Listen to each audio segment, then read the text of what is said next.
So we should begin. You're being recorded already.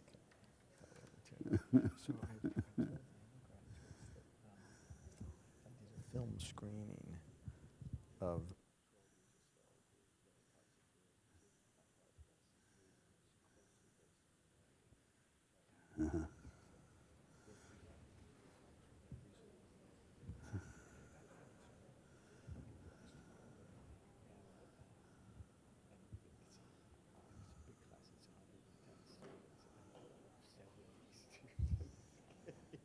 Let's go. It's rolling.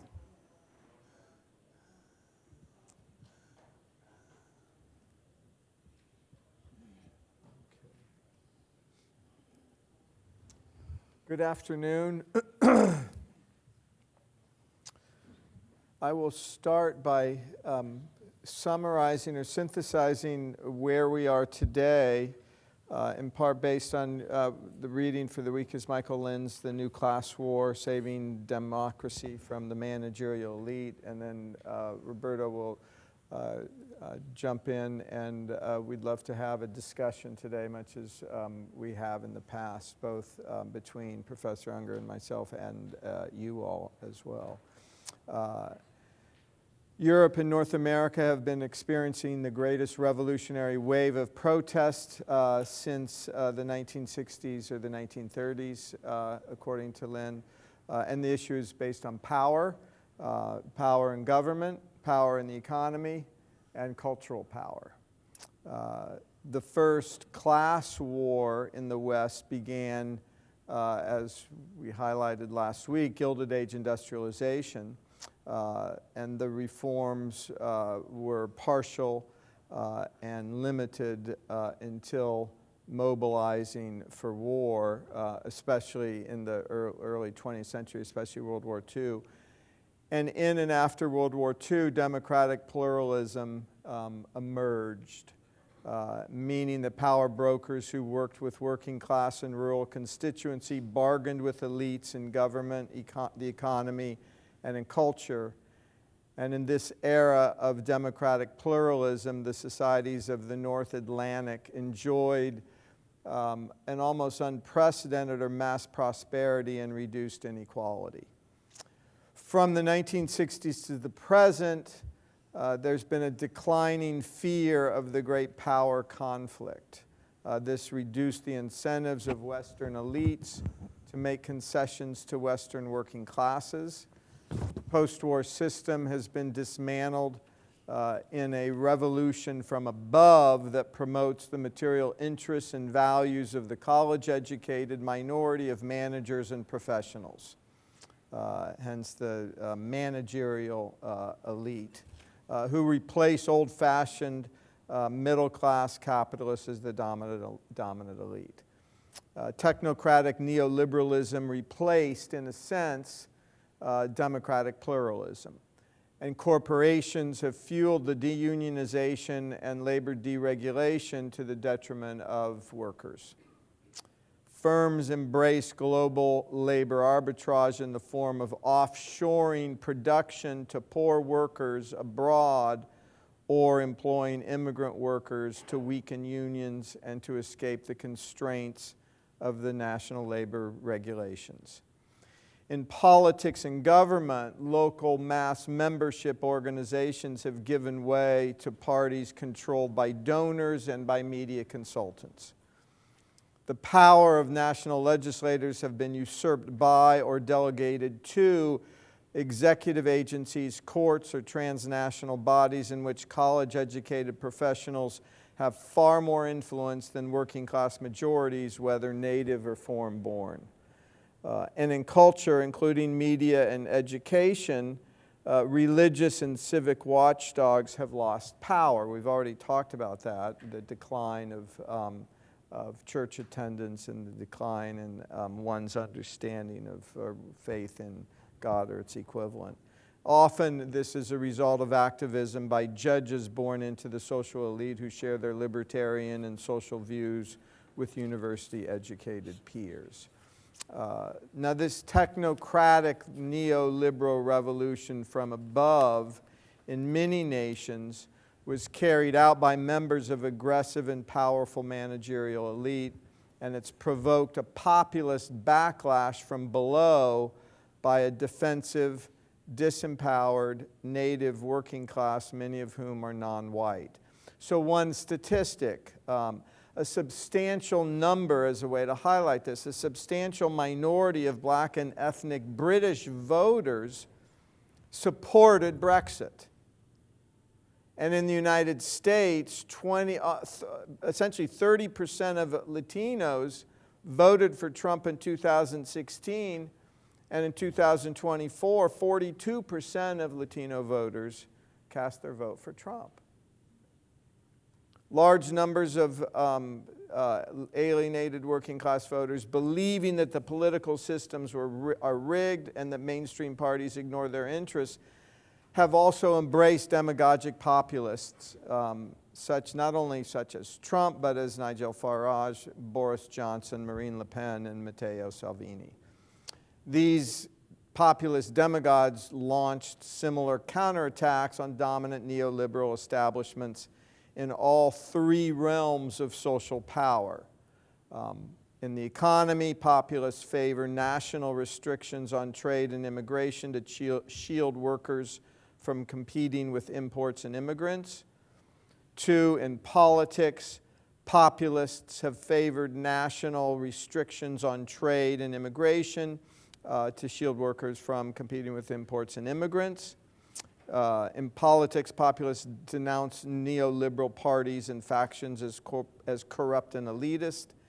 And in culture, populists denounce elite promulgated multiculturalism and globalism, and they flout norms of political correct etiquette that marks membership in the university-educated managerial elite. Sharing wealth through redistribution and symbolic gestures of respect are unlikely to end the new class war, according to Lind, if the small managerial overclass is not willing to share genuine power with the working class majority. A genuine class peace in the democracies of the West will require uniting and empowering both native and immigrant workers while also restoring genuine decision-making power to the non-university educated majority in all three realms of social power: economy, politics, and culture. So why don't I stop there and No, go on. go on? Okay. I should say, and you probably know this from reading it, Lind relies heavily on James Burnham and John Kenneth Galbraith for his analyses. Now Burnham, you may not know him, was a Trotskyite before becoming a zealous anti-communist who then helped found World War II American conservative, the post-World War II American conservative movement. Burnham's when he published it, it was a worldwide bestseller called The Managerial Revolution, in which he argued that the era of large-scale capitalism and the bureaucratic state, the older bourgeois, in that era, the older bourgeoisie was being replaced by a new managerial class. It was a drive for social domination, power, and privilege. Managers would achieve social dominance and would be the ruling class of society. And he also quotes George Orwell, who is, I think, a brilliant critic and analyst of nations and cultures.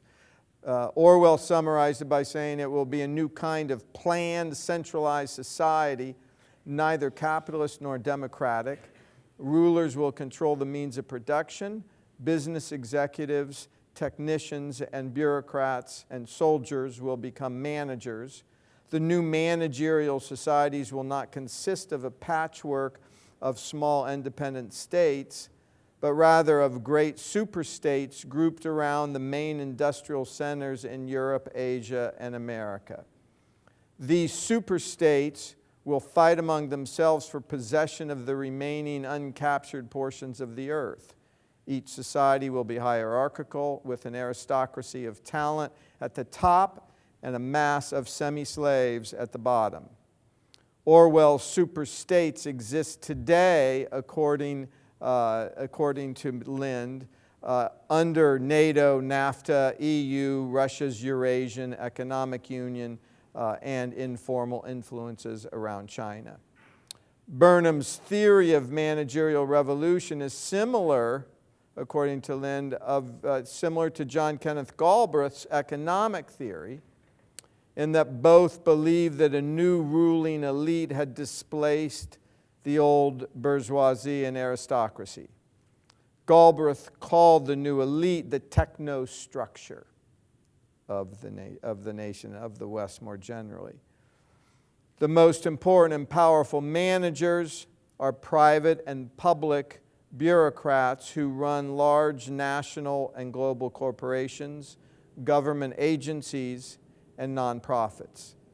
They exercise disproportionate influence in politics and society by virtue of their institutional positions in large, powerful bureaucracies. According to Lind, most of today's billionaires were born into this university-educated, credentialed, bureaucratic upper middle class, and their heirs tend to disappear back into it in a generation or two. Lind uses higher education as a market of membership in the overclass. That's a main theme of his book.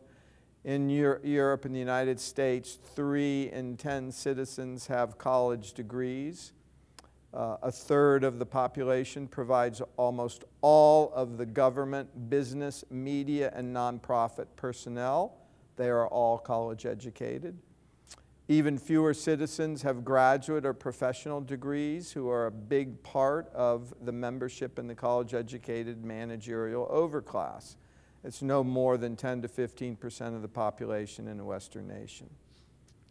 Managers and professionals are an inbred, this is a quote from Lind, an inbred, self-perpetuating, hereditary class and educational elite.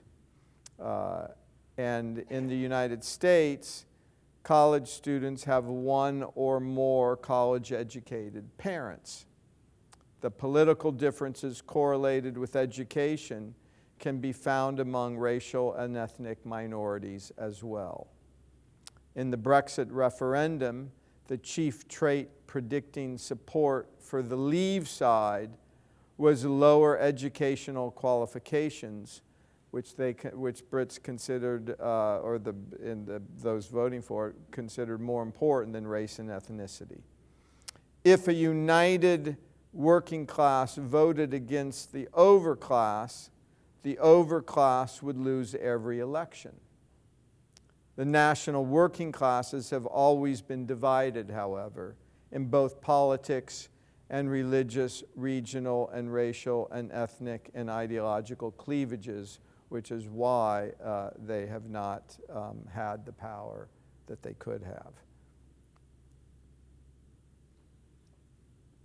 Now, what's your reading of the Trump event in the light of this argument?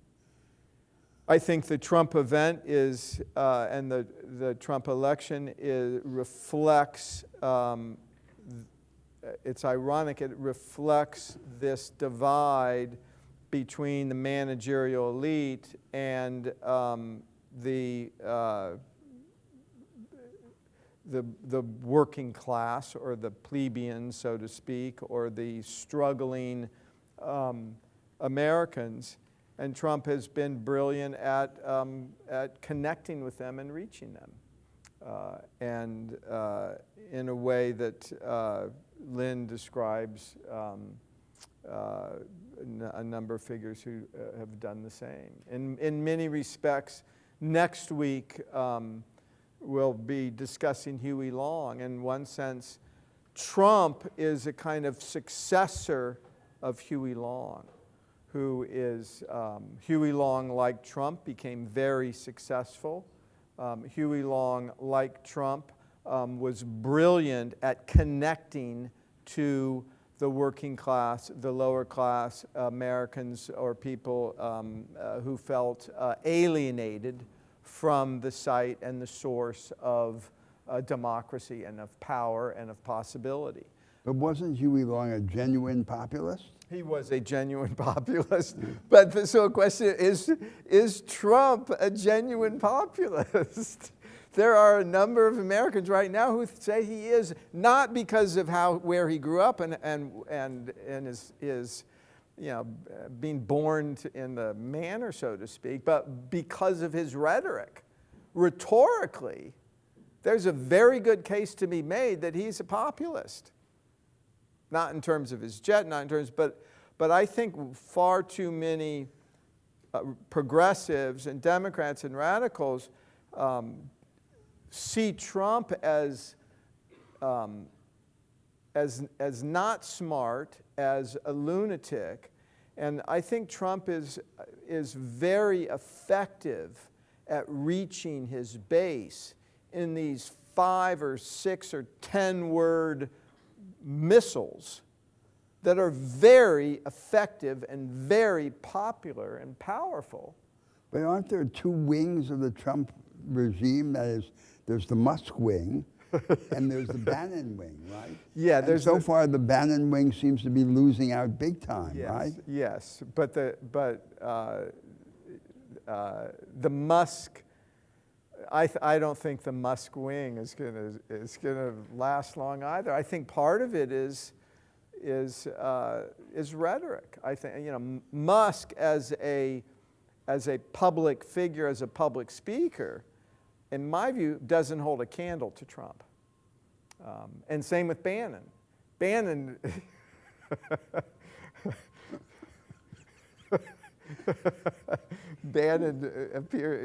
he passes himself off as a kind of lunatic, in my view. But Trump is, when he speaks, I mean, he presents himself as calm. His voice carries. The power of the words are very effective. He's very good at, after he shoots a missile of words, he shuts up, so he lets it sink among the crowd. Rhetorically, he's very effective, I think. But substantively, where is the populist element? What are the initiatives that you regard as populist? In Trump? Yeah. In his, the support that he has of his base. Much of his base are, in essence, populist. No, I understand that, but in the things that he's doing or trying to do, where is the populist element? I would say on immigration, yes, or yes. what? That's a great question. I think his where he connects with the populace is chiefly through his voice. I mean, the actual actions that he takes, he doesn't share that. I mean, he conveys that, and he hides that. He either hides that or he lies. But his rhetoric is very effective. So there's a change in the meaning of the word populism. Right. So in the United States, the traditional meaning of populism is very different from what it was in Europe. Yes. In the United States, it meant the defense of the popular interest against the moneyed elites. Right. William Jennings Bryan was a populist, the agrarian populist of the Midwest. Right. Tip O'Neill, here in Massachusetts, would say, I'm a populist. Right. And this was the old American meaning of populism. Right. The European meaning of populism is that populism is some kind of subterfuge. It's characterized first by the use of demagogic initiatives to pretend to satisfy a popular interest, exploiting resentments rather than solving problems. Yes. And second, by the failure to create organized connections Right. between the top and the bottom, Right. politically organized or intellectually organized. So there's a fragmented mass Yes. which can easily be hoodwinked Yes. and misled. Yes. That's the European meaning of populism. right. Now it seems that the American elites, including the ones that are hostile to Trump, Right. have adopted the European meaning of populism. Yes. So when they now say so-and-so is a populist, they mean it in the European sense Yes. and not in the old American sense. That's right. Is that correct? That's right. That's right. But I see Trump as in a sense, uniting the American tradition of populism with the European tradition.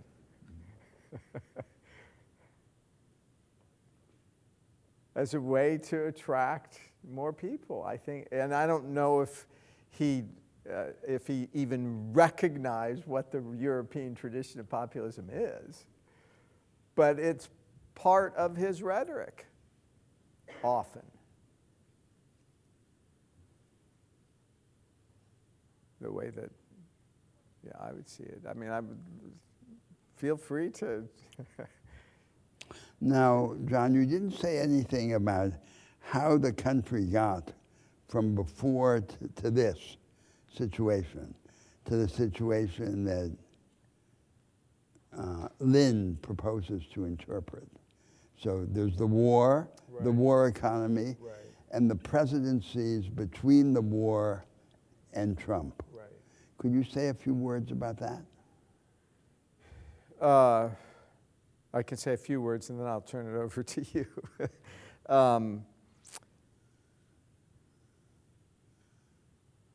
Following in the immediate wake of the war, there was Well, first there's the war itself, right, and the war economy. right, and the war economy was it got us out of it got the United States out of the Depression. It solved the Depression, which was truly devastating, and it led women in particular to full-time jobs during the war economy, and it put to work the vast majority of citizens who had been either unemployed or underemployed, and it resulted in a dramatic rise in the middle class for several years. So it was both socially and economically very successful. Yes. But why were its lessons not subsequently implemented in the management of the peacetime economy? Partly because of economic reasons, with the recessions beginning in the 1970s.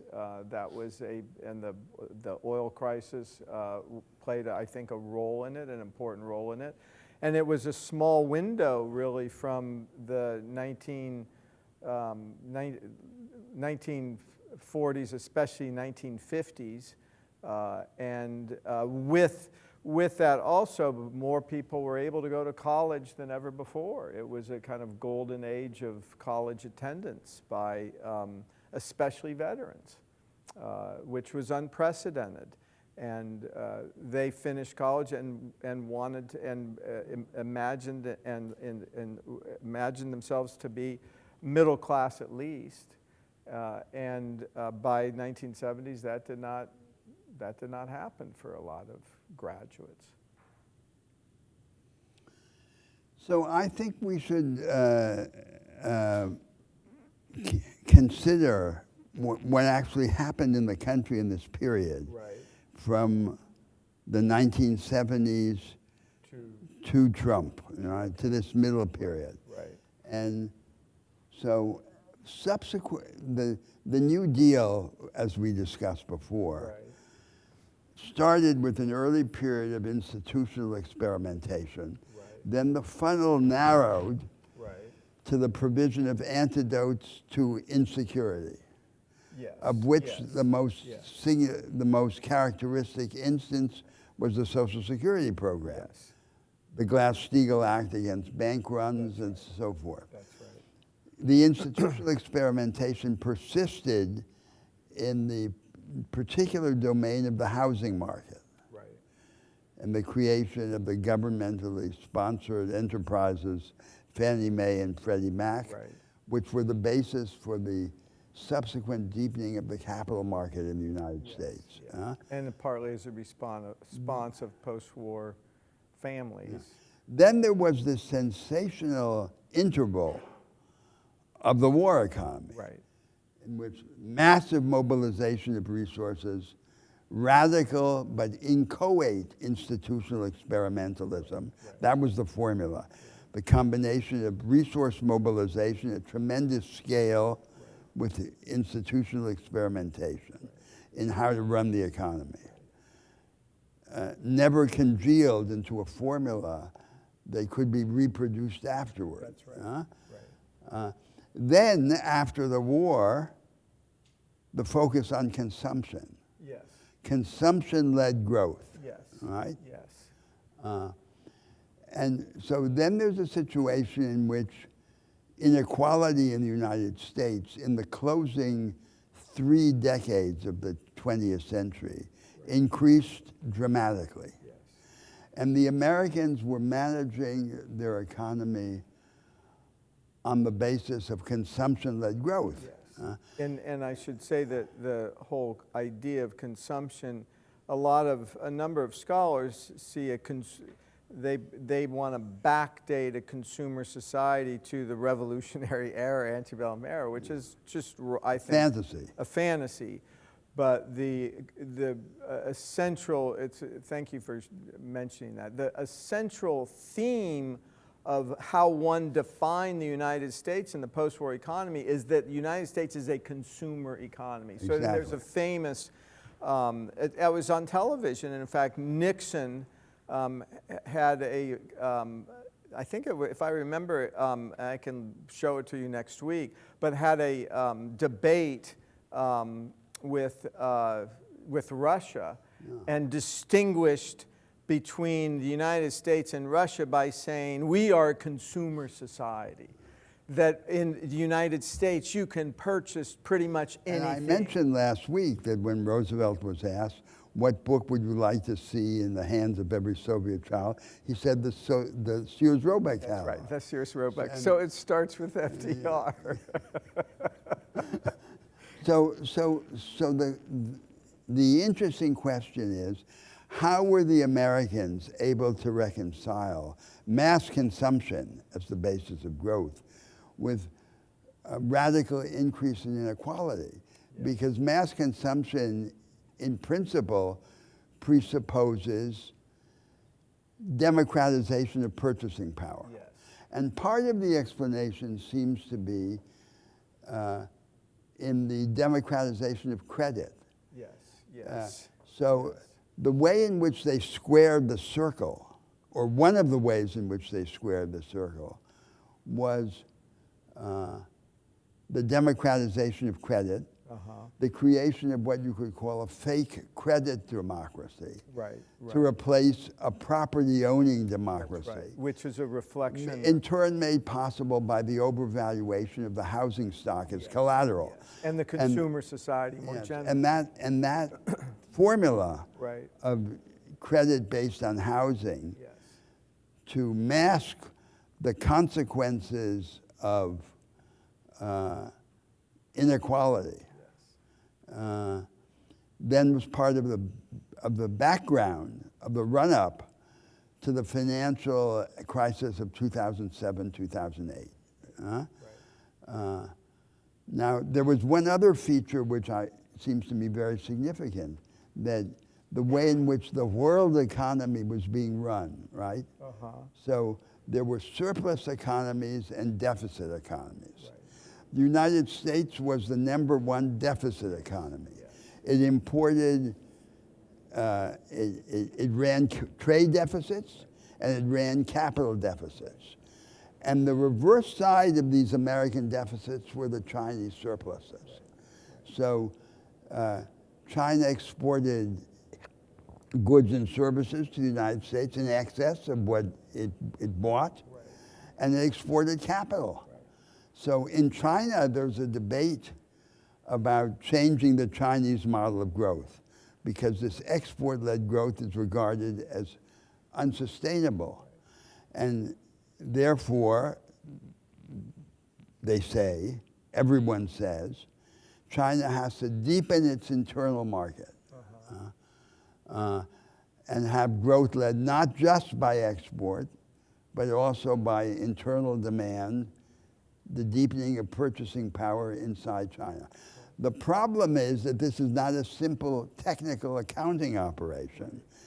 It involves massive redistribution among classes, among sectors, and among regions in China. And this sectoral, regional, and class redistribution is inevitably conflictual and feared by the party, because the last thing the party wants is conflict. So then it seems that what's happened is that each of these two countries, the United States, has used the imbalances in the world economy as a way of circumventing the internal imperative of reformation within the country. The United States had no productivist project. It had only a consumption-led project. And China had the wrong productivist project, or a productivist project that would have to be adjusted. In order not to solve their respective problems, they took advantage of these structural imbalances in the world economy. And at that time, or up to that time at least, the dialectical relation between the Chinese surpluses and the American deficits was the axis of growth in the world economy. Now that axis is more or less broken, and so we have to find another basis. Now, there's one other thing I want to say. In this period, the American approach to the regulation of finance was what you could call regulatory dualism. So it was a distinction between thickly regulated sectors and thinly regulated sectors. So the thickly regulated sector was the sector of the banks that take federally deposited insurance. And the thinly regulated sector frequented by the general population of consumers.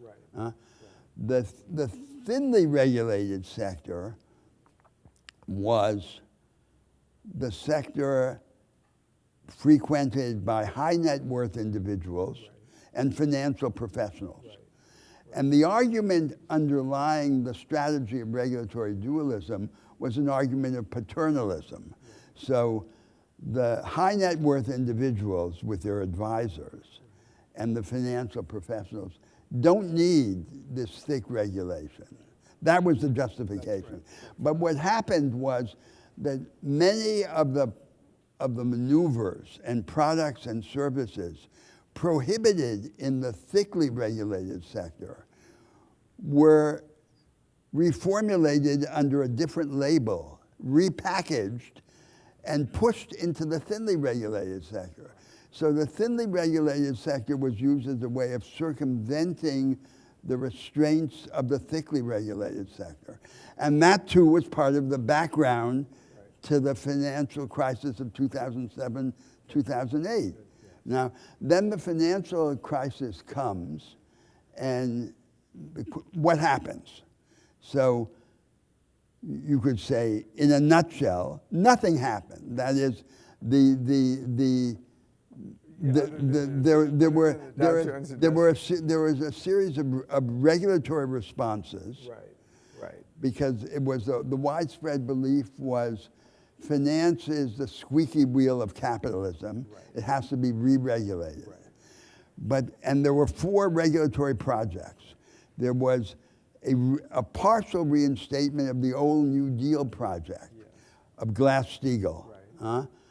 So reinstate some of the restraints of Glass-Steagall. Then second, there was a new technocratic project to increase the power of the federal government to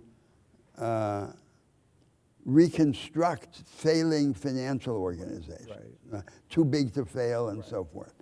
Then the third project was the project of the international financial elite headquartered in Basel, in the Bank of International Settlements, of increasing the capital adequacy of the banks. And the fourth project was the Consumer Protection Project. Now, these four projects added up do not produce any change in the strategy of regulatory dualism. None of them change. So the strategy of regulatory dualism continues to this day, even though it was partially responsible for the crisis of 2007, 2008. And then in addition to re-regulation, there was stimulus. And the stimulus was used primarily to help the bankers, the financial organization, not to help the general mass of the population. The stimulus, which could never have been in itself a solution to the problem of the absence of a productivist project, could have been used to anticipate a productivist project. That is, the real regulation is always just the first step in a strategy of reorganization. So the re-regulation could have anticipated a restructuring of the economy. And the stimulus also. The stimulus could have done, but they didn't do that. They simply maintained the situation that existed before to the benefit of the asset holding class. So that's a summary of the situation. And that then gets us to the circumstance pre-Trump, right? In which the successive Democratic presidents had no progressive productivist project. They were, in a sense, just normalizing the Republican project. Because otherwise we can't understand what happened later. That is, the situation that makes Trump possible was a situation created in this whole historical period. That's right. That's right. And Trump, I think, was effective at, very effective at connecting with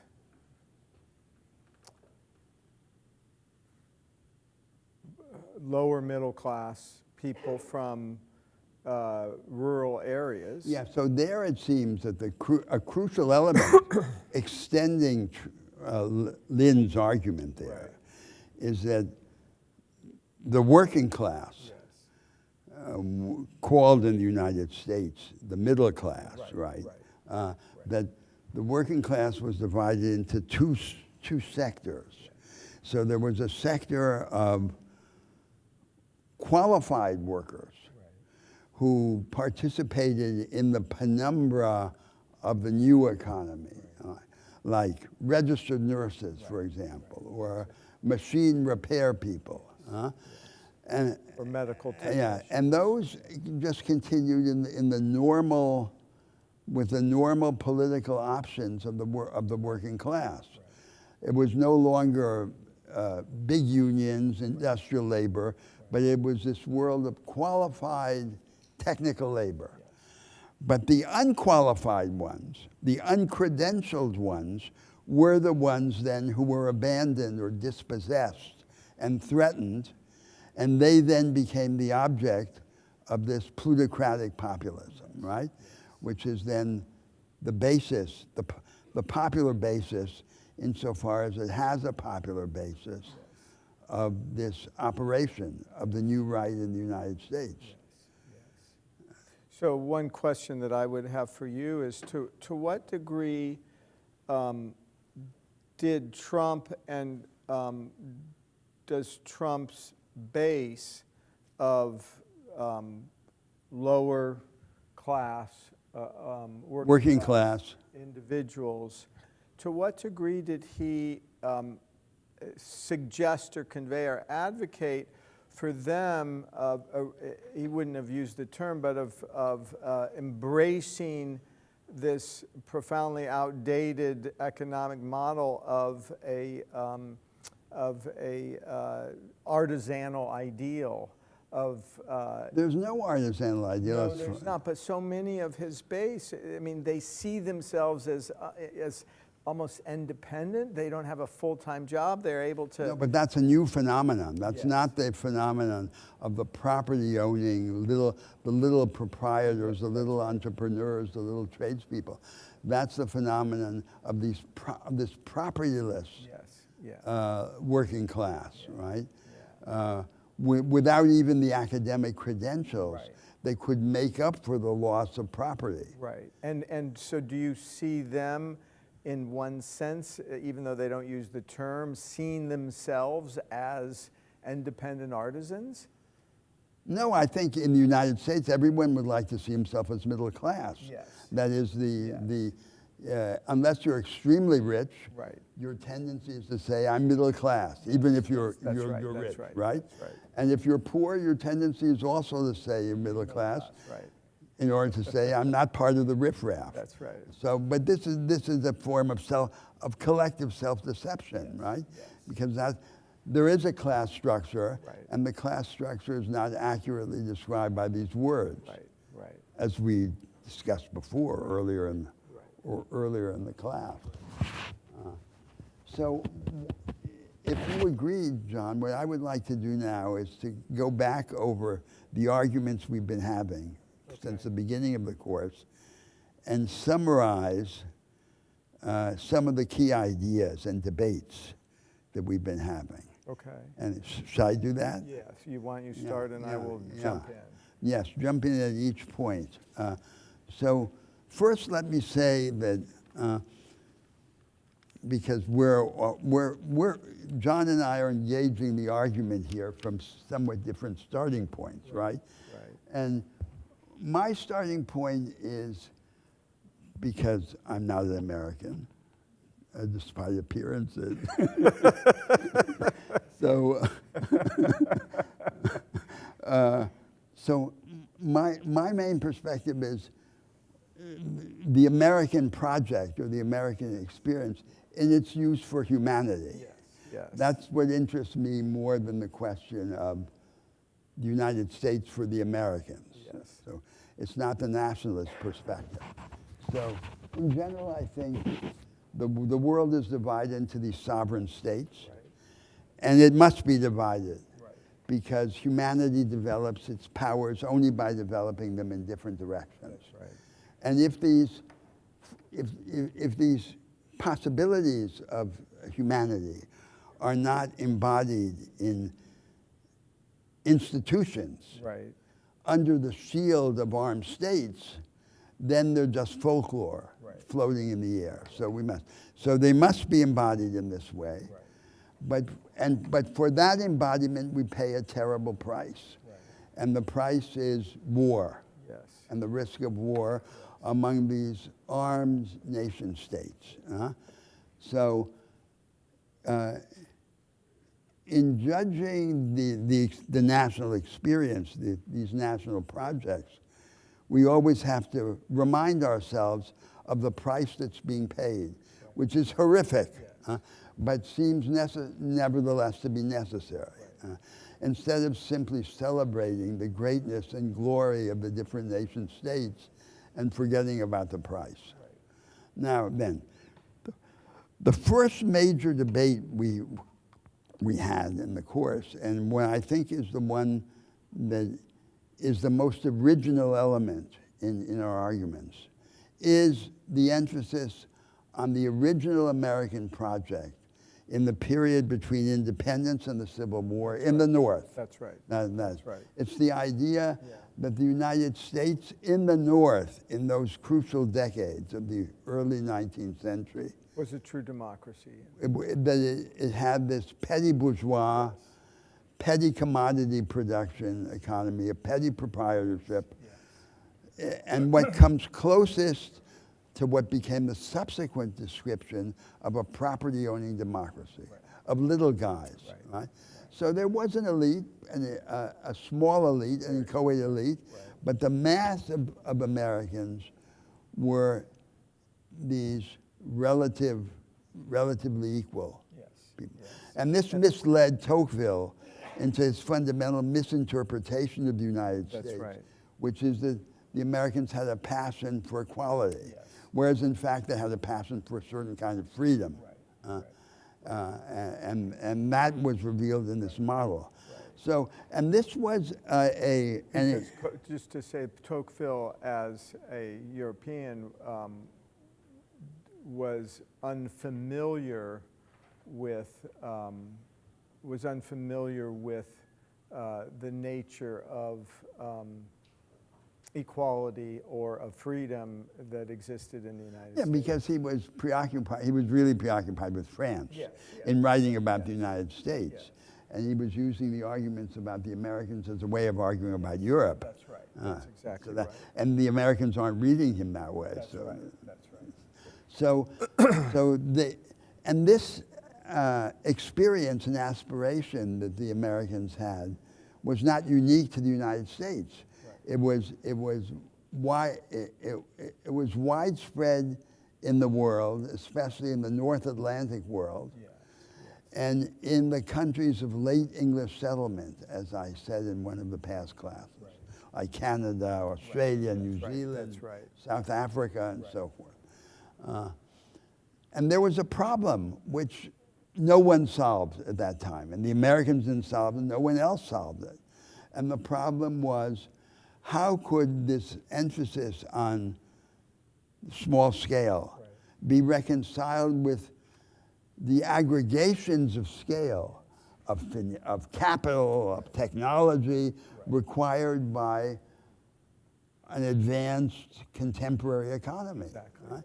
No one solved that because it seemed that this devotion to small scale was only compatible with an economy of regressive small shops, small businesses. Yes, it's only compatible with a pre-industrial or non-industrial economy. This was the essence of the debate that Marx had with those whom he came to deride as utopian socialists. Yes. And this was the concern that led John Stuart Mill to theorize the joint stock corporation as a way of providing the little proprietors and workers with the means to aggregate resources and so. So this is a fascinating subterranean theme in modern history. So that's the first debate we had, and I remember the claim I made in those arguments was, the Americans of that time failed to solve this problem or even to address it. Well, no one else had solved it either, but they failed. They certainly failed. And the failure was made more likely by the weakness of democracy, because they had this non-democracy, this what I call proto-democratic liberalism of the Madisonian scheme, and by the weakness of thought. Because remember, I argued that what made the United States was the combination of a national developmentalist project on top, Hamilton's project, with selective democratization below, in the two crucial sectors of agriculture and finance. And it was that combination which produced the country, which made the country what it subsequently became. But for that formula to be reproduced outside the limited vehicle of isolated, regressive, small-scale family business, they would have had to innovate in the property regime and to think, well, that selective democratization were two instances of what I call it, democratization of the market economy. And the assumption is there are three things you can do with a market economy. One is to regulate it. The second is to compensate for the inequalities it generates by using retrospective redistribution through progressive taxation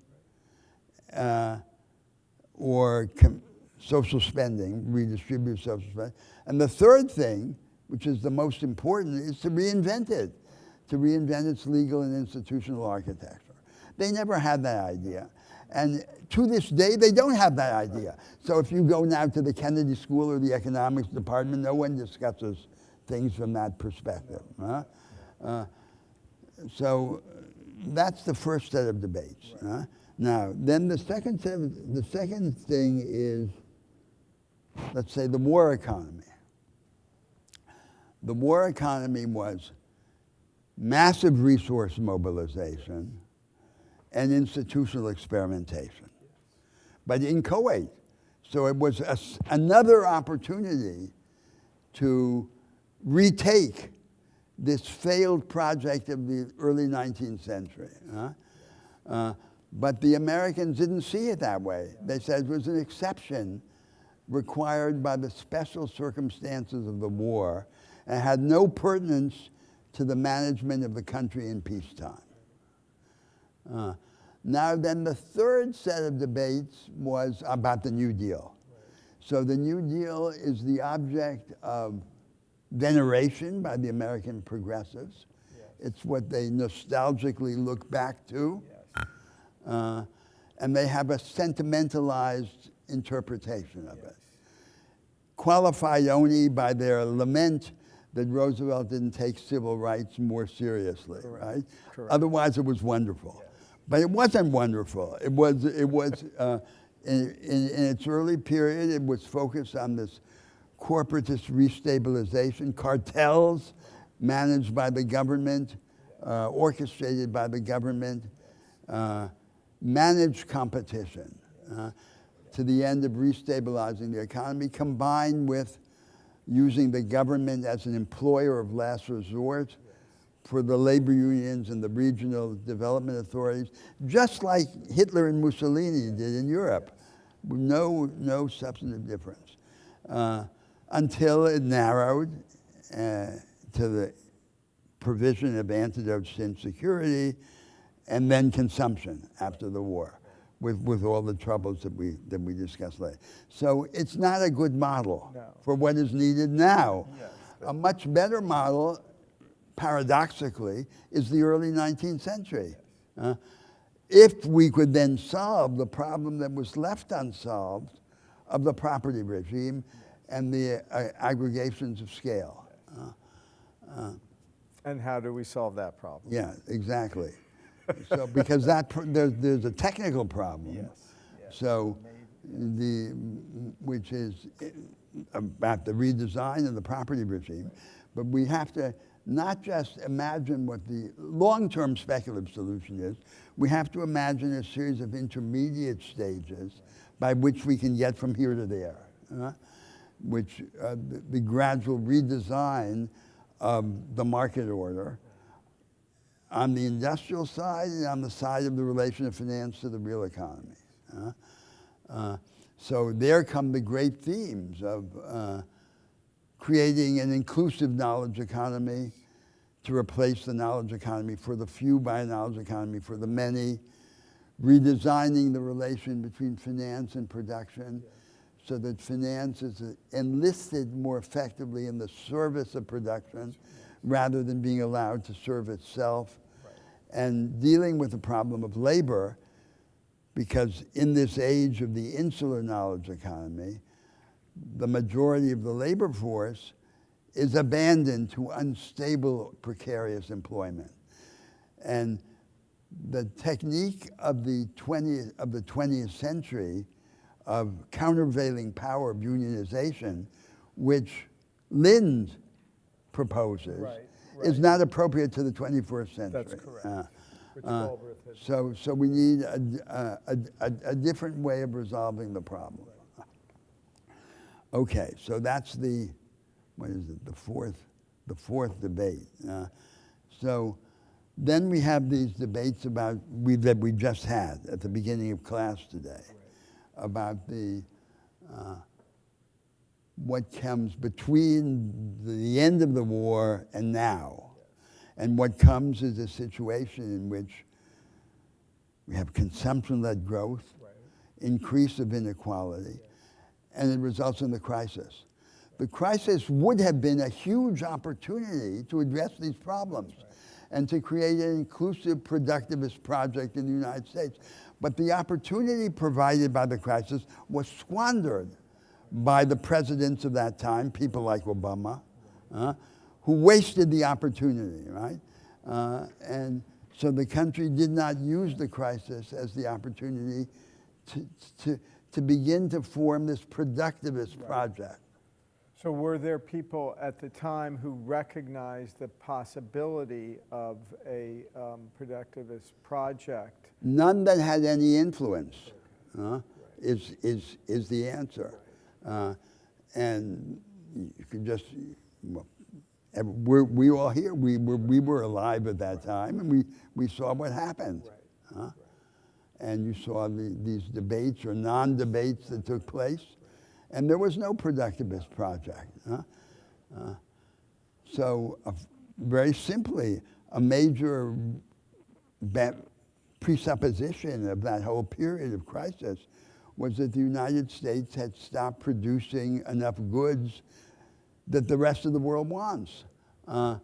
And that's why there has to be, and that's why there can be a new productivist project in the United States with a national basis. So that's all on the side of the economy, right? So then a fundamental characteristic of this whole progression is a momentous change in the main paradigm of production. The paradigm of production was industrial mass production. And that was not just an economic project, that was a social project. So workers, stable employment, united in large factories under the aegis of large corporations with high salaries, stable jobs. That world is gone or going. And both the progressives and the conservatives don't recognize that. So they imagine that we can buy a few more years for that failing productivist paradigm by stuff like constraints on plant closings, subsidies, tariffs, and so on and so forth. And the truth is it's not coming back. And all you can do is provide this simulacrum, this pretense, by giving it a few more years through these tricks. Right? So that's the economic project, and that means that the creation of an inclusive knowledge economy, of an economic regime that emphasizes financial deepening, the service of finance to production rather than the service of finance to itself, and the upward tilt to the returns to labor in a circumstance in which labor is no longer organized in the form of stable employment, all of this is fundamental. This is the real stuff of a progressive economic project, a project in political economy. Now, then we come to I guess it's the fifth or sixth debate about the political framework, the Constitution. And this is also another aspect of the Trump situation. So the American idea is this Madisonian Constitution is maybe somewhat elitist and so forth, but they think any alternative to it is too dangerous. Correct. Because it's thanks to those restraints that we have these protections of liberties. Yes. But actually, I insisted at different points in our argument that it doesn't happen that way. That the Madisonian Constitution is all right if there's a relatively low level of political mobilization. But when the level of inequality goes up and the level of mass mobilization and resentment, our experience in South America demonstrates that the Madisonian Constitution is easily overwhelmed by a level of agitation that it cannot channel. Yes. Yeah. No, sorry, finish your thought. I just wanted to make sure I could ask a question on this. Well, ask it now. Okay, great. I'm going to try to formulate this. But no, this is fascinating. I'm thinking about what we were talking about earlier, about the different definitions of populism, about the American definition of populism historically, which has been Yes. common man versus Which has been simply the people against the elites. right. Right. And then the European definition, which has been, essentially the ability to mislead. Yeah, no. So the European definition is, so populism in the European sense is Caesarism, right? Yes. It's when there's a leader, Right. who communicates with the mass not through the intermediation of organized forms, politically organized, socially organized, ideologically organized, but in a fragmented, inorganic way, which in turn facilitates deception. Yes. Uh, Yes. And that clarifies it. And so taking those two definitions and taking, the idea that Trump has potentially credibly, fused those two together. And then I think, again, bear with me, because I think you might be about to address some of this with an example of South America. But I guess what I'm trying to reconcile here is this idea of us needing a new productivist economy. And like you said, playing it too safe with Madisonian democracy like we have been. The new productivist economy is like being advertised by Trump. Like the weird dichotomy between his actions and what he says. Right. It's being advertised, it's being said that it's being done, but it isn't. And so the worst case scenario argument has arrived, right? That now it's like people think there's this new productivist economy. yeah, well, it's not that different from Biden, right? So Biden had, Yeah, no, but Biden had a series of legislative initiatives like the CHIPS Act, yes. which could be seen as being somewhat or vaguely productivist, but in substance they were subsidies to factions of capital. They didn't really organize a process by which this insular, socially exclusive knowledge economy could gradually become socially inclusive. Yeah. Right. So in that sense, it's inadequate. No, But- true. And so I guess going off that, and no, I do see the relationship there. Yeah. People got really excited about the Inflation Reduction Act, and kind of seeing how flimsy it was. Yes. Disillusioning. But I guess my question, going back to that idea of now we have this advertised productivist economy where he's basically just saying lies, and he's telling people that he's going to do things, and then his actions, like you said, he's covering them up, but they're hurting those same people, right? Like all the federal workers who are being Yes. laid off, Yes. all of the programs that he's cut funding for that his base are working on. So people are actually believing something fundamentally from what's happening, and this is like happening before our eyes. So I guess I'm wondering here, there's a lot of disinformation going on, but isn't there supposed to be a level to which like we open our eyes and actually look around at the local communities? Yes, but you need ideas also, right? I mean, this is the problem that the United States has these great universities and all these academics and policy experts and so forth. And I mean, honestly, the idea of the ideas of the policy establishment, of the policy elite in the United States are trash. They don't deal with any of these things at all. Huh? No, that is true. That the universities are seen as almost outposts. Yeah. Yeah.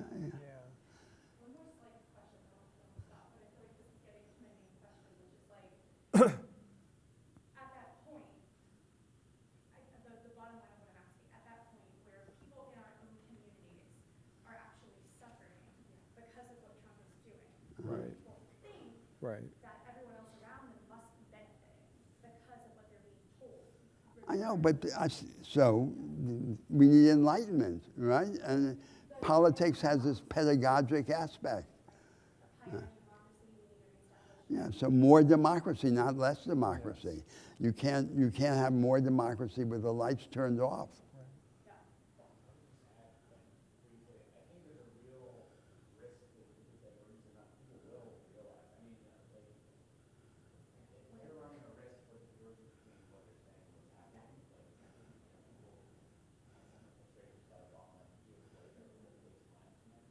My question also about this vision is, who are the thinkers, like who has the ideas? Like who are the thinkers who are most online to say, this is what it might look like to actually do what you're saying? Because it just seems like this political elephant in the room on what it would look like specifically. Yeah, well, I don't want to be put in that position. Roberto is one of the thinkers. No, I don't want to be. I don't want to be put in that position, indicating who the tutors of humanity should be. We have to search for them. So now there's one other set of debates still before I conclude here, and those are so all of this is about the economy, institutions, and so forth. But as we insisted all along, right, John, there's also consciousness. Yes. And there's also religion. So let's not forget the debate that we had at the beginning of the course about the American prophets and the American religion. And I said the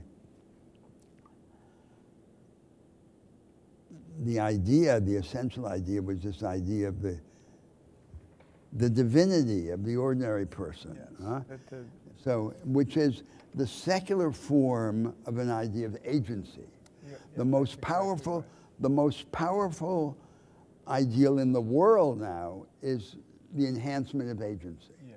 The ordinary man and woman is not so ordinary after all. He can be lifted up. He can turn the tables on his circumstance, and he can become bigger. And the progressives have to think. So what distinguishes the progressives from the conservatives? Two things. First of all, the insistence on transgressing the frontiers of the established institutional settlement. Not in the way that Marx imagined, by the substitution of one indivisible system by another, but the only way in which structural change really happens in history, which is piecemeal, step by step. But nevertheless, persisting in a certain direction. And then the other distinction is the progressives believe that it's not natural for a human being to be small. The conservative belief is there's an elite which is exempt from the fate of belittlement. The majority is exempt only in moments of emergency, like wars, in the sacrificial devotions of war. But the progressives think we can all rise to a higher form of life with greater capabilities, with greater scope, with greater intensity, provided that we rise together. And that is the other distinction between a conservative and a progressive. And then our claim was that from the outset, there have been two taints on this, two heresies, two blots on this belief in the United States. One is a disturbed understanding of the relation between self-fashioning, between self-construction and solidarity. Yes. The belief has been you become a little Napoleon first, and then once you're a little Napoleon and you put the crown on your own head, you can be generous. But that's not the relation between solidarity and self-fashioning. Right. Solidarity is intrinsic to self-fashioning. That's right. It's not an afterthought. And then the second thing is institutional idolatry. So the Americans have revered their institutions, especially the Constitution, and they have accorded to their institutions an idolatrous, a sinful exemption from the reach of the experimentalist impulse, which is otherwise so strong in their national culture. So they tinker with everything, they experiment with everything, but then they say no, but our institutions know. Our institutions, they're sacrosanct. And that's the sin, right? That's the perversion, the golden calf, the idol, for which they pay a terrible price. Now, that argument can be developed a little further in the following way. Now in the world, there are two ethical visions that are in contest. And these, it's not that they're the ideas of philosophers and books. They don't come from books, but they are the two most powerful visions. One you could call an ethic of self-fashioning and nonconformity. Right. They do have their philosophers, the radical philosophers of agency like Emerson and Nietzsche, right. But they have many forms. Right. And the other is the ethic of connection and responsibility, in which the idea is what's sacrosanct in life is intersubjectivity, you and me, right? It's the dialogic basis of social life. Right. And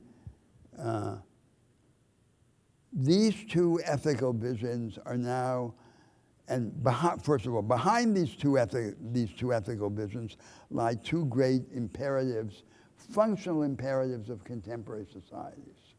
One is agency, powerful, innovative agency, and the second is cooperation. And the contemporary societies depend on both of these. They have to form individuals who have this power of agency, the power to act, to initiate, but they also depend on cooperation. Cooperation is the key to worldly success. And these two imperatives are in tension with each other. And I think that their tension is a large part of the tension between these two moral visions that I've just described. Now, each of these moral visions is now especially associated with one of the two superpowers in the world. The ethic of self-fashioning and nonconformity with the United States, and the ethic of connection with China. But the association is contingent and subject to reversal, because I think that each of these two peoples is powerfully attracted to the opposite vision, so that they could switch sides. It's not, they don't have an intrinsic relation to these visions. And now if you take the first ethic, which is the ethic now most associated with the Americans, and you ask, what is the problem with it? In its conventional forms, as we have it in those philosophers, for example, or in liberal political theory, it's subject to a series of obvious flaws, which we would have to criticize. So the first flaw is it's based on a superficial idea of the self, of the human being, which is, after all, the basis of the theory of agency, because of the freedom of the human being, because that sense of self, of being, is in fact a series of contradictions. We discussed this briefly before. So what are the domains of freedom? The relation to the other. And so I have to be connected to someone else, but every connection places me in jeopardy of subjugation. So how am I free? I'm free if I'm connected but not subjugated. And we have an experience of that in personal love. And then the question is, but that depends on intimacy. What's the equivalent to that when there's no intimacy in life among strangers? And we think the equivalent of it is cooperation. Cooperation is the equivalent of love in life among strangers. But a certain kind of cooperation.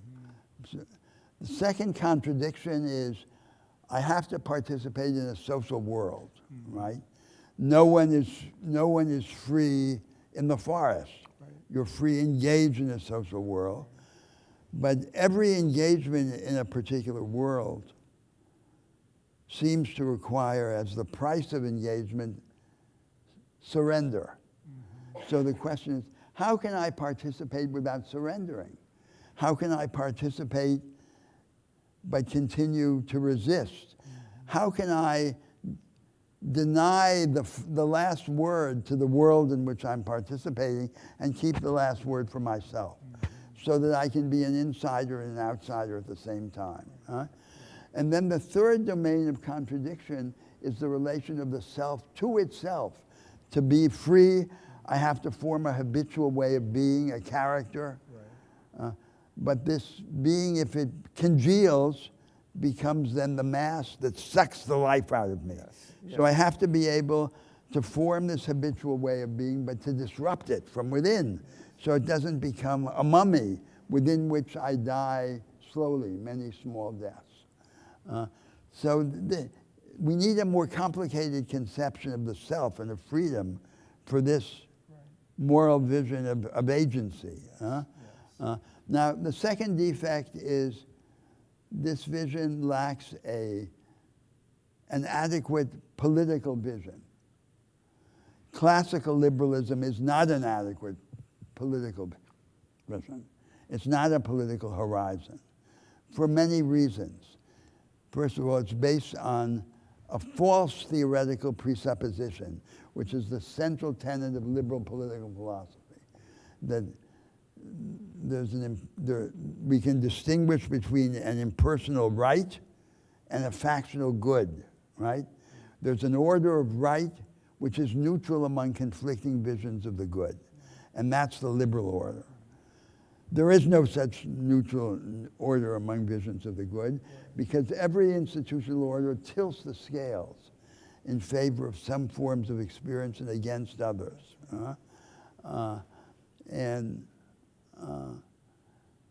But the false liberal ideal of neutrality has a kinship to a legitimate ideal of corrigibility and contradiction. That is, no order can be neutral, but an order can be inclusive of many forms of contradictory experience. And above all, it can facilitate its own correction. And corrigibility and inclusiveness are the valid counterparts to the false ideal of neutrality. And then the liberal order has this notion that in this neutral order, we will, the individual can be given a niche of rights that become his vital protections against public and private oppression. And so the idea is he has a haven. But no one is free with just a haven. The social order has to be opened up, so it doesn't become congealed in a way that then threatens his agency. So the individual must have a haven, but he must also have the storm. The storm is the storm of innovation, of conflict, of contradiction. And the storm has to be organized. It doesn't occur spontaneously. A form of political and economic life that opens social life up, both the haven and the storm. And that's what you could call deep freedom. And we don't have that. And so that's what this moral project requires as its political horizon. Then the third defect is that in its conventional form, this project is vitiated by what you could call Prometheanism. So it's the idea that the individual saves himself, right? He lifts himself up by his own efforts. And this lifting up, as in Nietzsche's philosophy, is a kind of beating of the drums in the face of death, a triumphalism. And this triumphalism is evil on two accounts. First, because it is false. It denies the reality of our fragility, of our mortality, of our groundlessness, of our insatiability. And second, because as a result, it corrupts our relations with the others, which are vitiated by this self-deification. And then finally, this moral vision is defective because its ideal of autonomy is empty. So a way in which I can explain this is, it's like Lear says, I shall do such things I know not what, but they shall be the terrors of the earth. So this is, he wants to, the autonomous individual empties everything out, and then what? What's the content of this autonomy? The truth is that the content has to come from our connections, our attachments, and our engagements. From our connections with others and our engagements. And so we need a concept of autonomy which isn't this empty idea of autonomy, which is autonomy is the negation of connections and connections. Well, this is just a gesture in the direction of saying that if the United States is to continue in its privileged association with this moral vision, it better correct the moral vision radically through the correction of all of these defects, which I just discussed. And therefore, this prophetic task of reforming the vision has to run in parallel to the task of reshaping the institutions. So then, good luck. But as we mentioned that in discussing the prophets, that to a large degree they were able to combine both the idea of self-fashioning as a part and parcel of an ethos of connection and community and responsibility. They were very self-conscious in their efforts to break down that divide or the division. And we'll come across a few figures in the 20th century who were able to who did the same thing, that articulated a vision where it wasn't one versus the other. They were able to integrate. Yeah, they say that. Like William James, for example. The individual needs the community, the community needs the individual. And James acted on those. I mean, as a professor at Harvard, he had an open door policy. He was a very, very generous and collegial and friend of students and faculty. So he walked the walk in a sense. So did Whitman. So going back to the beginning of my discussion, when I spoke about the nation state, and the terrible price. This is what's interesting, I think, that a national experiment like the American experiment, if you think it out, it puts all the problems of humanity on the table, and to the test in a dramatic form. It tests and that's how we should, I think, approach a national history, like a test, an ordeal, an opportunity, a way of thinking about our salvation.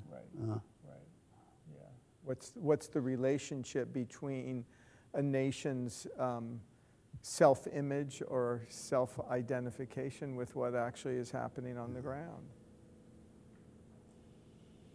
So that's all I wanted to say.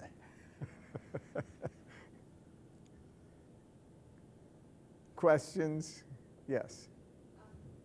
I have one clarifying question, if that's all right. Would you mind just repeating in a different way or in the same way the idea about the false theoretical presupposition about distinguishing the personal right and the conversation about neutrality and rights? So, a central tenet of liberal political theory is the neutrality of the order of right. The object of liberal political thought is to establish an order in society which is neutral among conflicting visions of the good. So and it's crucial to think the visions of the good are always inherently sectarian, but the order of right is not sectarian.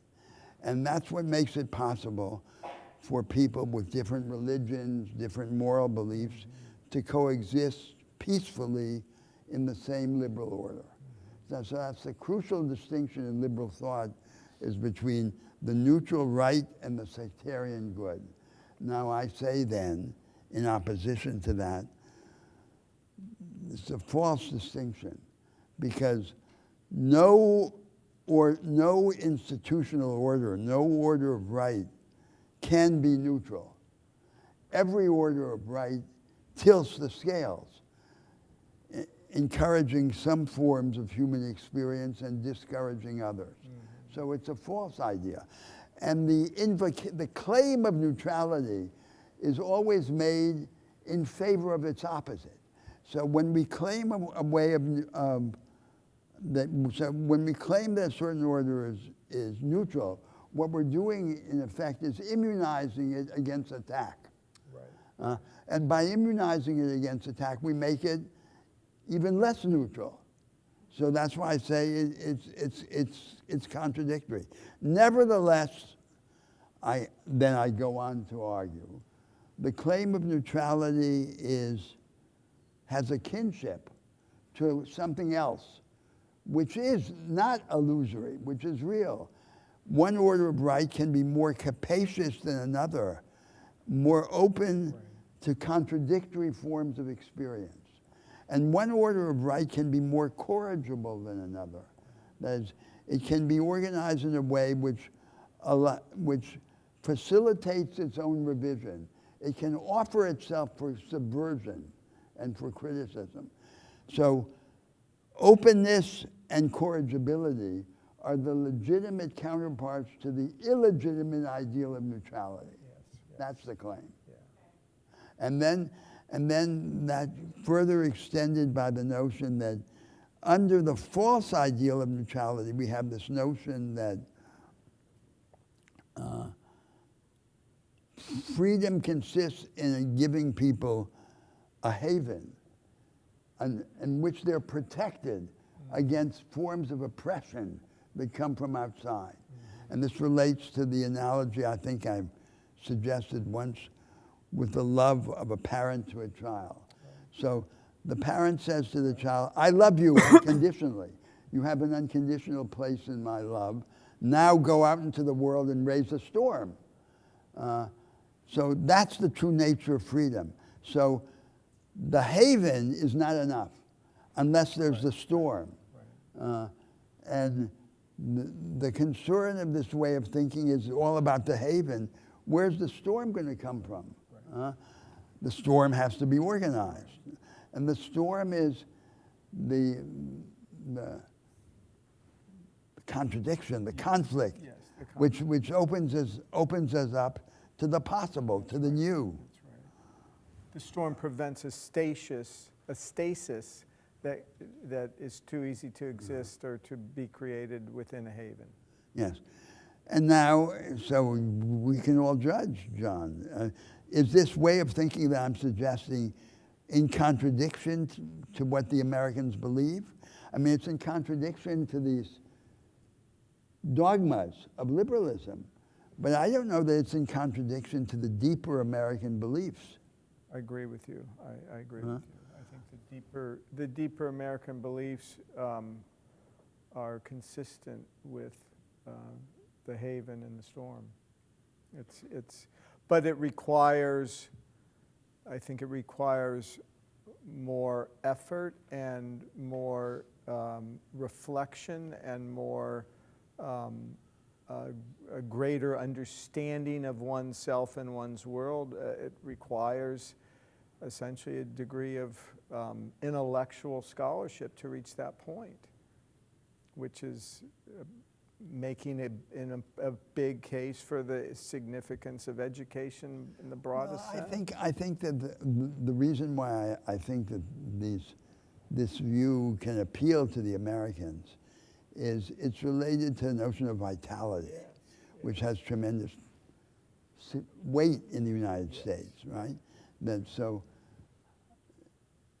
as a person grows older, a carapace of routine begins to form around him, which is a kind of mummy, right? Within which he slowly dies, many slow deaths. And the notion is we should live. We have to break out of it. To live, we have to break out of this mummy. Right.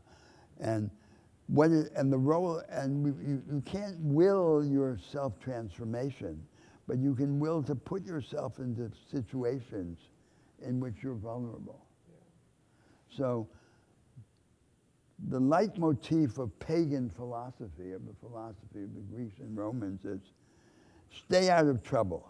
Right. Right. So that you can achieve serenity. And in a Christian or post-Christian world, the central maxim is look for trouble. Yes. Because looking for trouble is the condition for being alive. For being alive and for growth. Yes. Yes. And that's, I think. Whoops. Sorry. McDonald or Anna McDonald. Sorry.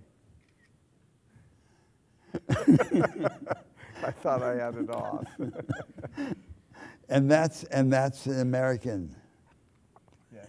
An American belief. Yes.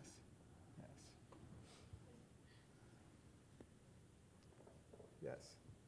I just want to follow up a little bit on your comments earlier about Tocqueville and his analysis of American sort of passion for equality, and sort of you contrasted it with Americans' passion for freedom and liberty. And kind of the way that I understood Tocqueville, and maybe I'm wrong, is that he was talking about equality in part, and he was talking about how Americans are sort of on this trajectory and are infatuated with the notion of sort of equality of liberty, where there's an equal, increasingly equal, more so than ever before in history, and trajectory is going in that direction of having sort of similitude in the equality of liberties that people are afforded.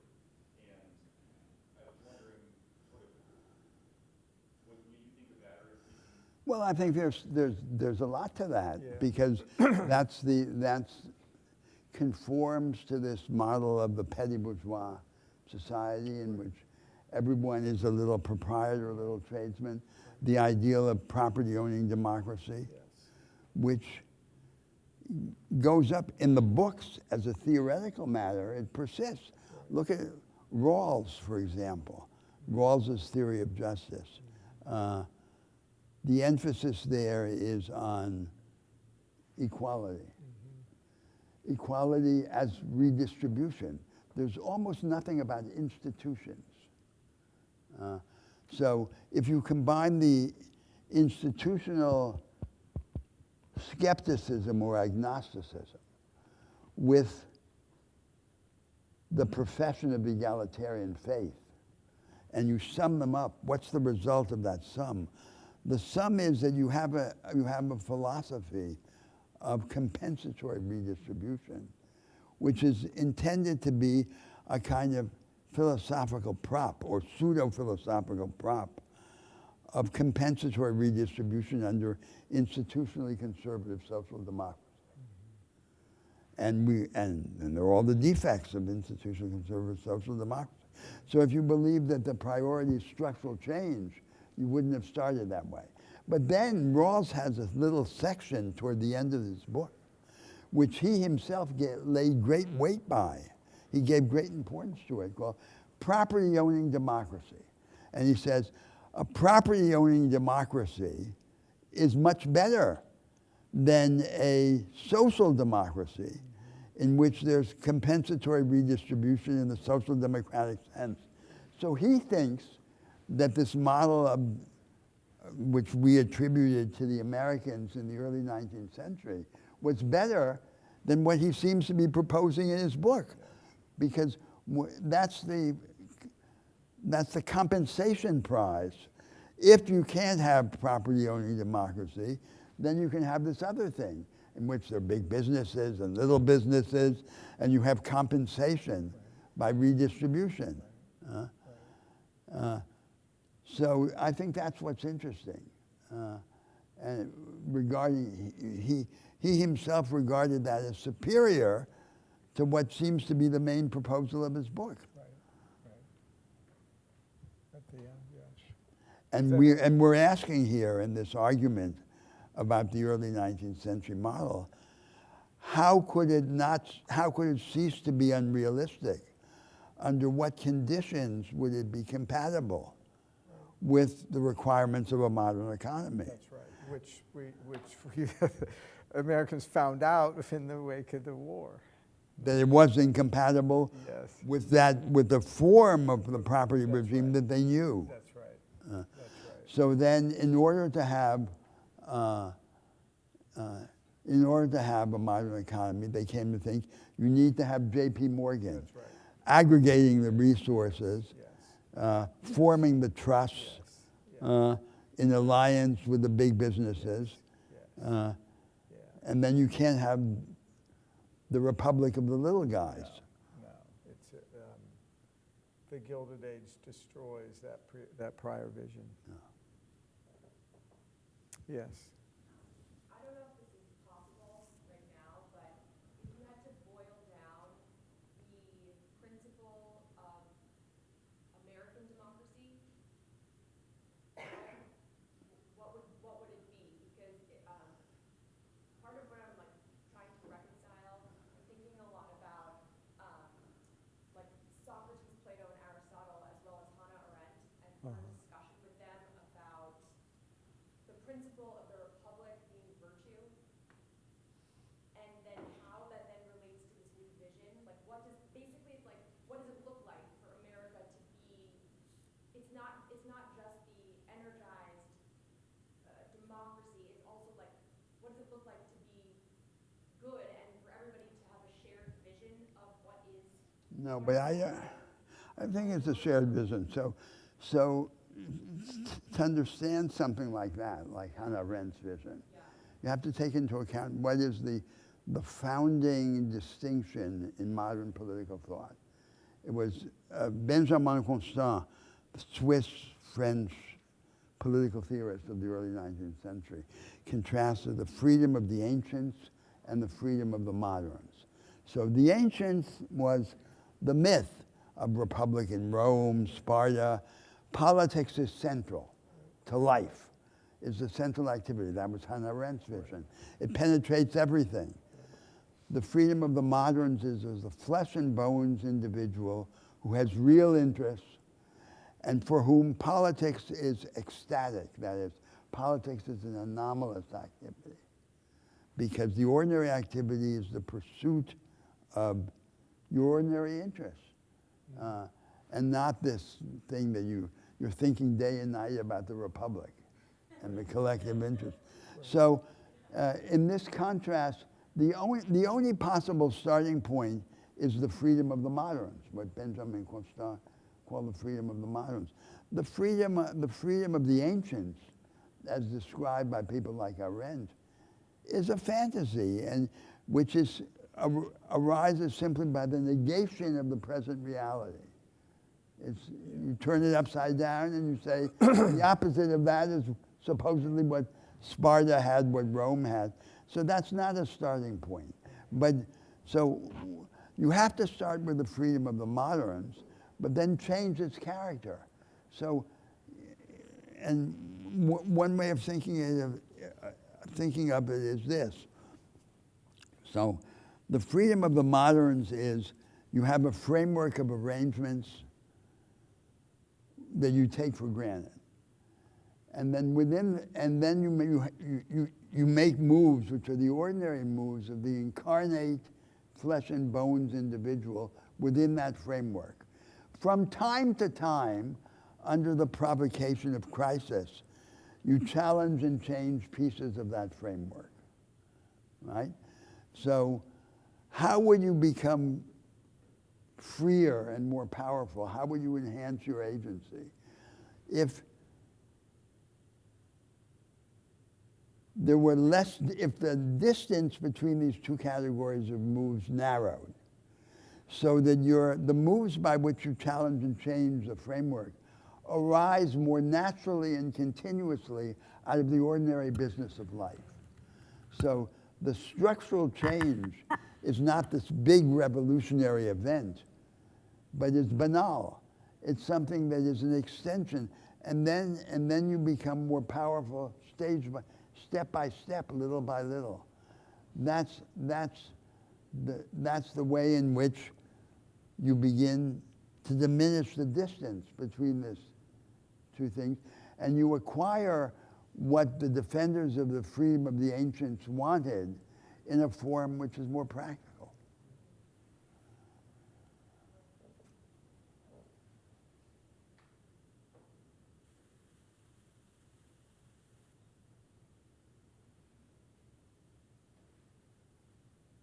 Other questions, comments?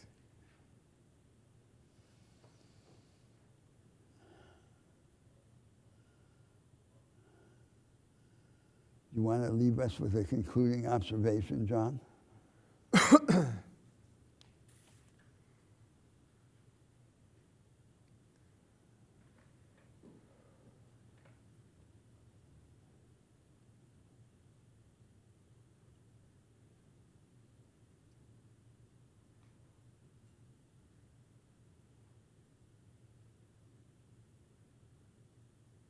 I don't think we have to. No, I would say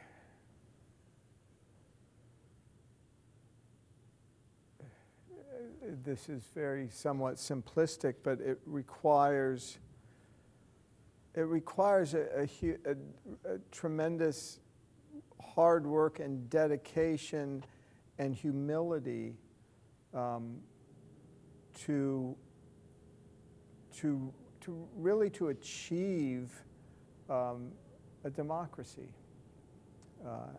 And I think I mention that because I think that it's all too common for, especially in the United States, because it's passed to assume that the real nature of democracy is easy, but it's not. It requires an immense amount of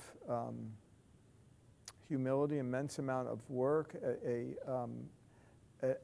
also a form of empathy, of being able to accept and identify and recognize as an equal someone who has radically different interpretations and visions than yourself. And that's crucial for any kind of democracy to endure. And I think there's something else, John, which goes back to something we discussed in our first class, which is that the attempt to study a national experience, as we are trying to do, That's right. is not sort of putting together the views of the different disciplines as they now exist and applying it to the American experience. You can't do that. When you try and put together the visions in the different disciplines, it doesn't work, right? So it becomes a kind of mess. yeah, so it's something that is subversive of the intellectual order, of the academy as it's now organized. And that's what makes it so interesting. That's right. Intellectually. That's right. And because it makes it so interesting, it also requires a willingness to take intellectual risks in ways that are not familiar to a lot of people.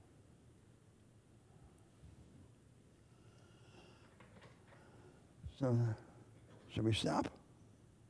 Yeah, we've gone over in the past. We'll give you the extra 5 minutes if you want to. We'll stay if you'd like. You can come up and share more private conversations if you'd like with us. But thank you for the class again, for the excellent questions. And thank you, Roberto, for your brilliance. I think this was useful. It was very useful. Uh, First of all, I'm so sorry we're having to duck out the past No, two that's classes. fine, that's Session fine, plans that's to fine. receive every week. That's fine. Funny enough. But I was going to say, Devin want to set up another meeting with Okay. you. And then wanted to talk with you too, Professor. I'm in a community building class, Yeah. like education for community development. And it's really interesting because the professor is really interesting. and he's- What part of the university are you in? So I'm at the Kennedy School. Uh. Which I agree with what you all said about the Kennedy School. I didn't say anything against the Kennedy. But that's why I'm taking class here. And the class that I'm in is actually at the Ed School. But he's an economist who's trying to like subvert economic theory. And anyway, his model for community development reminds me so much of what we talked about with energy democracy. Anyways, wanted to chat with you about that. But also, I was going to bring up art again as Oh, people good, being in good. vulnerable creative spaces. And I guess I want to hear that. But people being in vulnerable creative spaces as a way to have that kind of like original thought and connection. Yes. So much of our content that people generate is not really original thought. Yes. That's right. That's right. Anyway, and the other thing I was going to say is democracy, having wonder. We also Yes, well, that's a very good point, this sense of wonder. And it actually connects, I think, with what you just said about democracy. It begins with a voice. It begins with a voice that is thoughtful and articulated, and it is often a voice that initially takes the form of a question. yes, Uh, question. rather than a comment. Right. Yes, I literally wrote that down. I'm like, Yes. asking questions. yes, yes. Just posting the But same. yeah, I mean, a lot of what we were saying is that in terms of the relationship between humans and democracy is the foundation, in a sense, is in the largest sense a voice, is being able to to develop and articulate a voice. And to trust. And there's I think an intimate relationship between trust and voice. Yes. Thank you. Thank you so much. All right. Thank you, as always. I guess, one of our frustrations, right, is, and I understand it pedagogically, but I'm going to challenge you. Like, you say, like, so what would have been the answer post-financial crisis, regulatory, policy-wise, right, in order to fundamentally change, systemically change, right? And is it actually viable to go back to your ideal of democracy, which is kind of that artisanal model, kind of pre-revolution? And if not, what is the analog currently? Well, I think the initial steps are pretty clear. I would have said, on the side of regulation, Yeah. begin with the fundamental. Reject the strategy of regulatory dualism. Get rid of it. Don't have that division between the thinly regulated sector and the thickly regulated. Yes, yes. And then in the way in which you form the stimulus, use the stimulus as a way of financing the initial steps toward an inclusive knowledge economy, Right. rather than using it a way of just to compensate the reckless bankers. Right. So what might that look like? I mean, is that like, community college education for all free education? Or like, what might be an example of that? Very interesting. Some of the things were things that were done in this CHIPS Act. Yeah. Yes. You have So now in the United States, the Republican governors are, everyone has his little Silicon Valley Right, plan. right, right. It's like a Potemkin village style of industrial policy. Right. So do that more seriously. Yeah. Set up the national network of technical schools that could train the workforce for this inclusive Right, knowledge right. sharing. For manufacturing. They did Right, what right. the land-grant colleges did in the Didn't, 19th yeah, century. after the And Morrill That's Act. something that's being Yes, proposed. yes. Ro Khanna, Yes, who represents Silicon Valley in the Yeah. House, is proposing Yeah. something like that right now. so it So I it- think there are a series of initiatives that are in the initial steps are very modest, but signal the direction you can go. Yeah. And to me, the fundamental attributes of a programmatic argument are the market direction, and it select in the historical circumstance the first steps by which to begin to move in that direction. yeah, A programmatic argument should not be a blueprint right, which dogmatically lays out what things are going to look like 60 years from now. right, It should be the direction and the beginning steps. right. Leverage change. Yes, yeah. And I think from what you said, it's both in one sense local and national, and keeping those two things in tension can lead to very successful results. It's not simply one or the other. In terms of the 2008 getting rid of the dual regulation, is going to bringing everybody back to the thick regulation, or just having, what is your proposal for? I think if you have the thin and the thick, you're going to have what China has also, which is shadow banking. So it's the same thing. They circumvent all the restraints that the party imposes in the thickly regulated sector are violated in the thinly regulated. Right, So right. that doesn't work. You have Right. to try something Right, else. right. And so you have to have, everyone has to be in the same sector, but then you have to decide in that same sector what